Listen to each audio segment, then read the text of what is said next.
Unbeatable firepower. Merciless birds in the sky that swoop down on the target and bomb the enemy. That's how armed one would think our forces are. But here's the shocker. The Indian Air Force's armory is full of duds, missiles that don't work and bombs that don't explode. Specifically, the Harpy missile procured from Israel for a whopping 750 crores lies useless after it developed direction trouble. Next, the Popeye 2 missile that cost 350 crore rupees.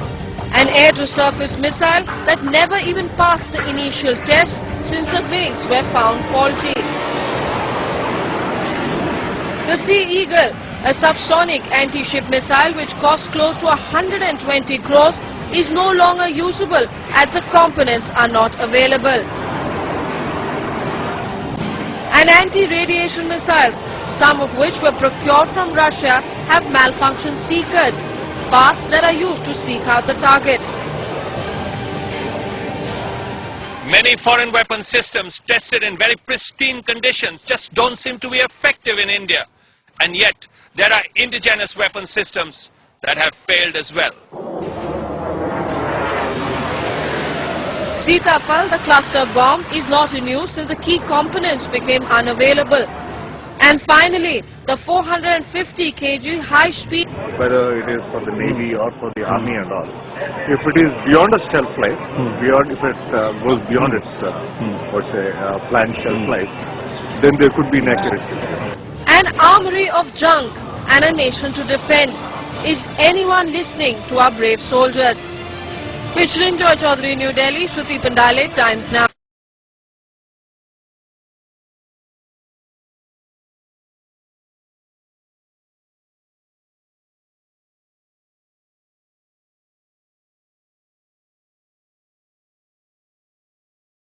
India really ready for a war? The Controller and Auditor General in his latest report paints a dismal picture. Half of India's submarine fleet is in disrepair and a grossly inadequate 30-year-old radar network leaves the country extremely vulnerable to enemy bombardment. Vishal Thapar has more. Is India ready for war? The Controller and Auditor General has grave doubts. His latest audit report on the armed forces comes up with two stunning disclosures. One, that more than half of India's submarines are not battle-worthy. And two, that its radars are too old and too few to provide any credible defense against an air attack. The report reveals that at any time, only 48% of Indian Navy's aging submarines are available for waging war should India be attacked. The rest are in repair and refit. Age is such an issue that 50% of the submarines are in the last stages of their prescribed life. 63% of the fleet would be ready for phase out by 2012. Also, the numbers of these old submarines are way below approved force levels. India's fleet of an estimated 16 submarines is just 67% of numbers approved 23 years ago. The bad news doesn't end there. The CAG has now confirmed an earlier report by CNN-IBN that the Navy's main strike weapon, the submarine-launched club missile, is malfunctioning. Too old, too few.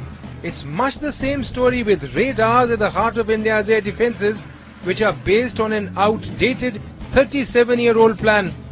Shortage of key radars was to the tune of 76%, making India particularly vulnerable to air attacks. The CAG report is a warning that the lack of nimbleness in India's defense planning and procurements can be exploited by an enemy. It is also an indictment of the lack of hygiene and common sense in India's defense acquisition process. In New Delhi, Vishal Thapar.